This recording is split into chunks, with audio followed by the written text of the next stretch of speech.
जय Hind. Result based coaching में आपका हार्दिक स्वागत है।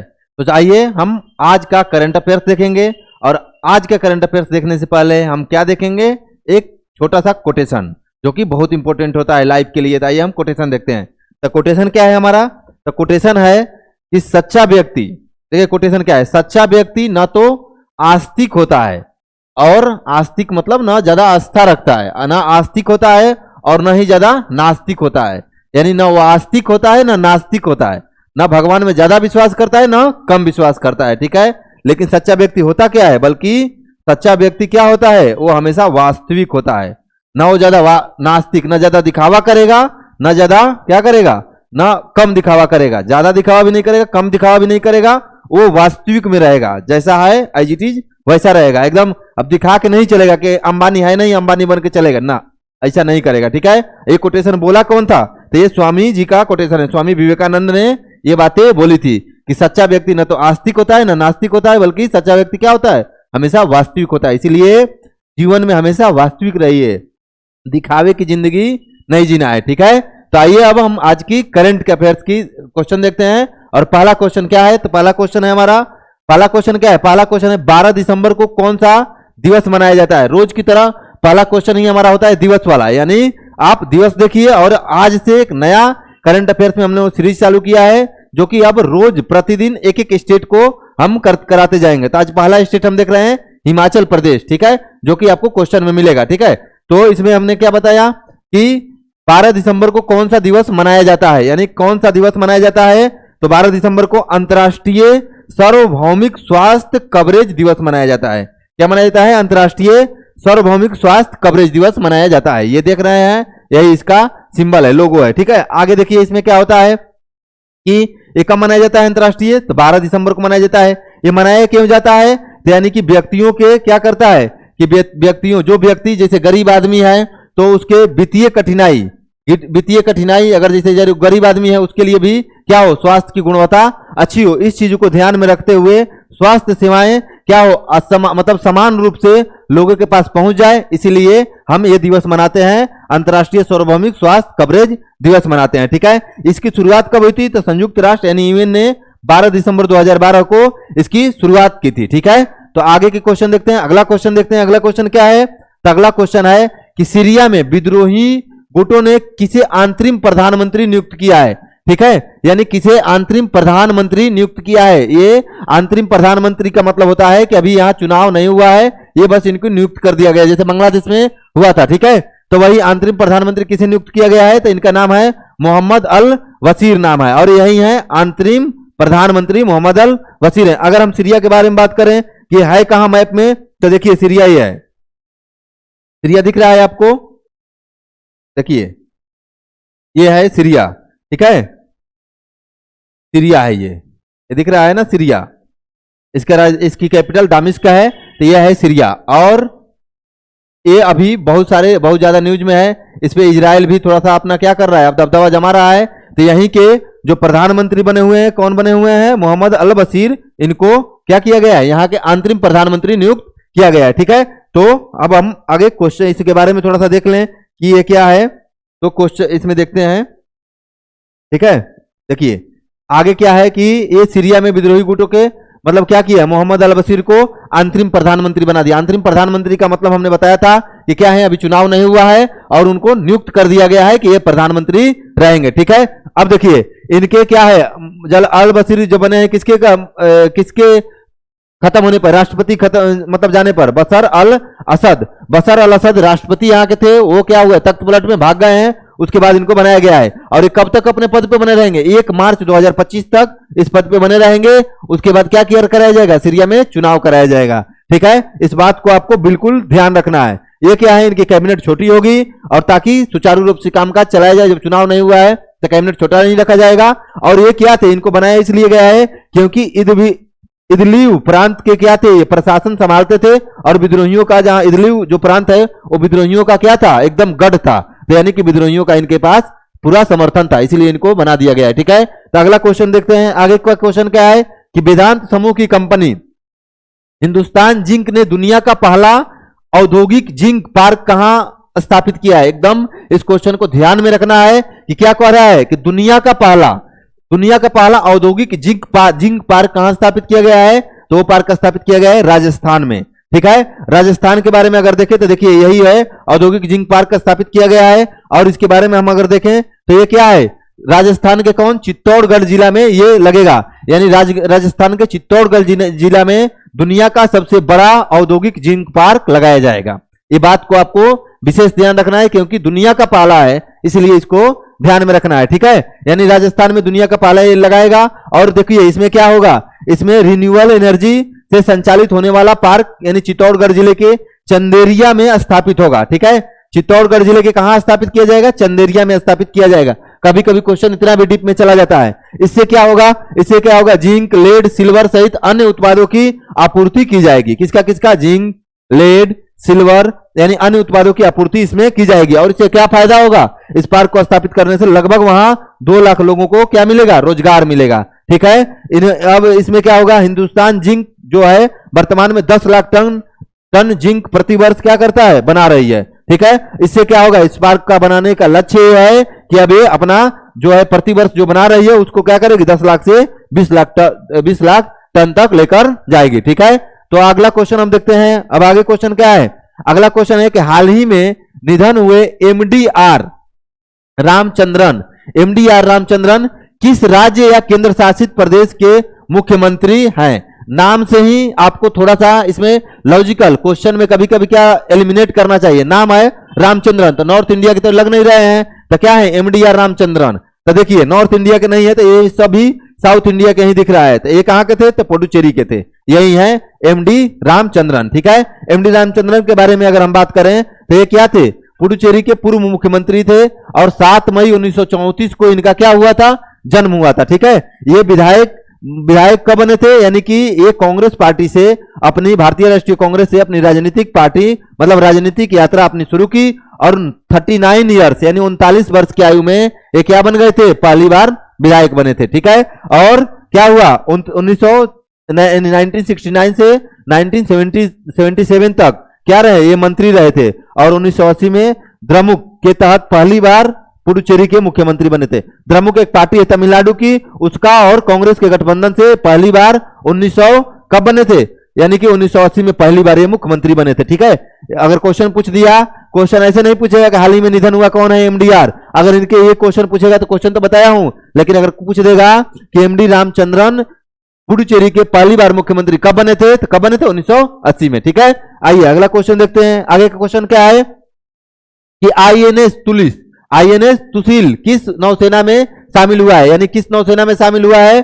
तो तुसील, नाम तुलसी यानी नाम बढ़िया है, लग रहा है भारतीय नाम, तो ये क्या है?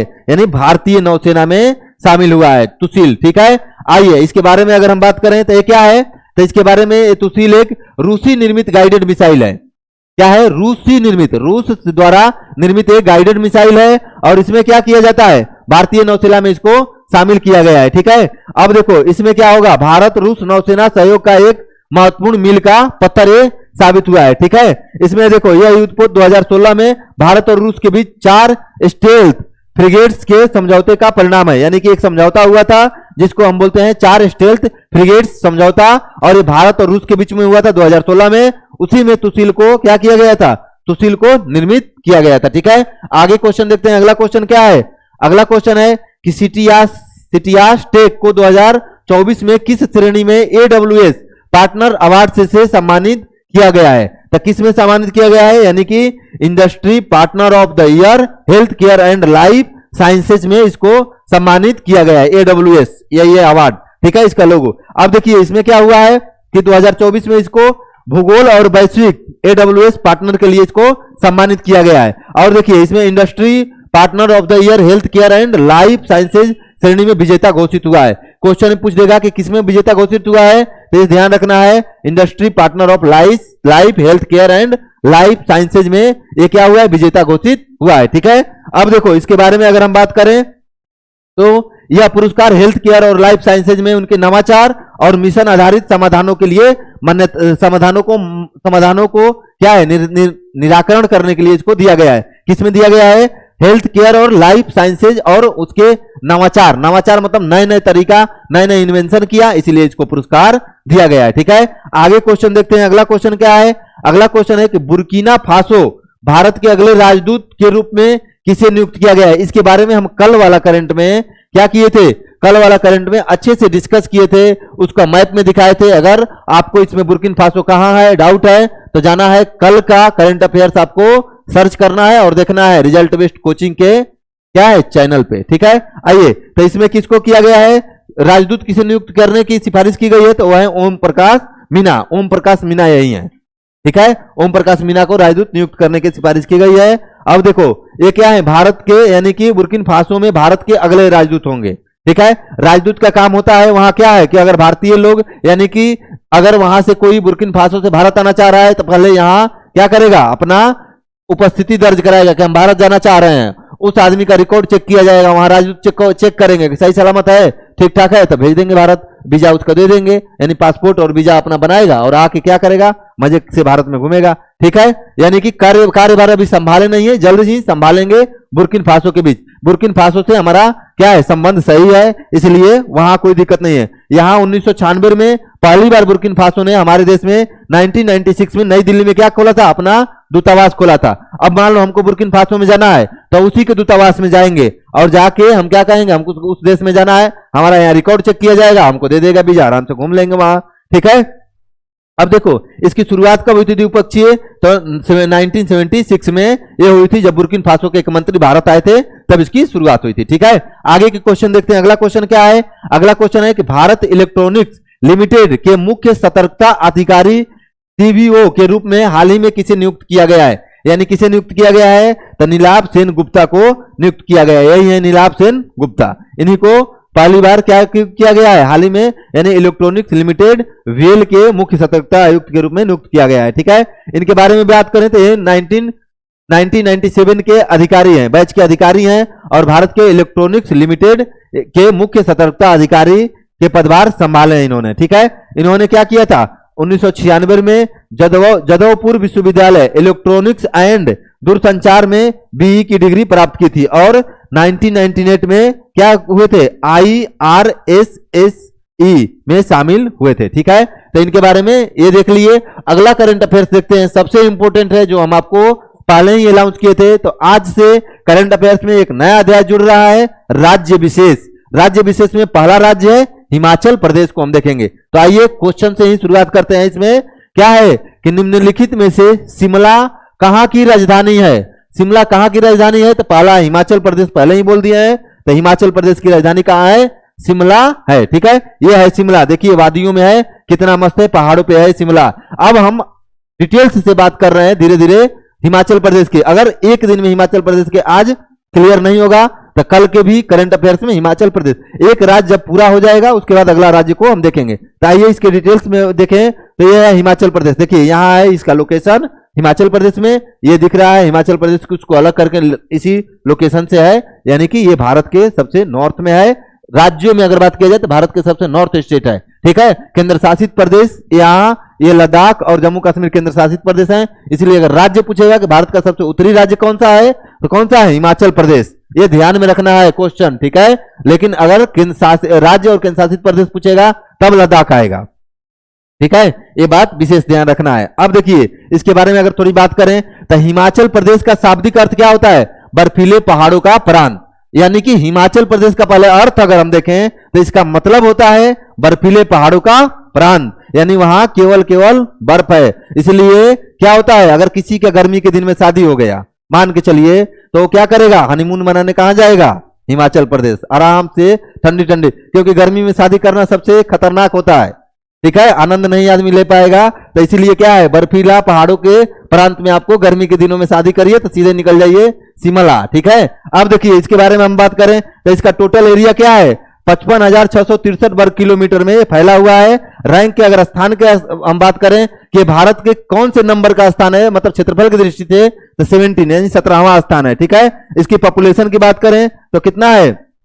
ये देख लीजिए 6,68,56,509 है इसका क्या है? पॉपुलेशन है। और पूरे पॉपुलेशन के आधार पर 20वां रैंक प्राप्त है। डेंसिटी अगर देखें तो 123 व्यक्ति प्रति 1000 व्यक्ति पे यहाँ क्या करते हैं, रहते हैं, यानी 1 किलोमीटर में यहाँ 123 व्यक्ति आपको मिल जाएंगे। ठीक है, 1 किलोमीटर में आपको 123 व्यक्ति मिल जाएंगे, एवरेजन निकाला गया है। ठीक है, और इसका ऑफिशियल लैंग्वेज की बात करें तो हिंदी और इंग्लिश यहाँ का ऑफिशियल लैंग्वेज है। और लिटरेसी रेट कितना है, यानी 83.78% यहाँ की क्या है, लिटरेसी रेट यहाँ का है। ठीक है, आगे हम देखते हैं इसके बारे में। तो इसकी राजधानी कहाँ है, शिमला है, यानी ग्रीष्म ऋतु में शिमला गए, बोले हैं ना कि शादी करिए गर्मी में तो कहां जाइए, शिमला। ठीक है, और शीत ऋतु में अगर शादी कर रहे हैं तो कहां जाइए, शिमला नहीं, धर्मशाला। यहाँ मजेदार है। ठीक है, शीत ऋतु में जब यही ट्रांसफर कर रहे हैं तो हम लोग भी ट्रांसफर कर लेंगे। ठीक है, अब देखिए यहाँ का मुख्यमंत्री कौन है, सुखविंदर सिंह सुक्खू है। गवर्नर अगर देखा जाए तो शिव प्रताप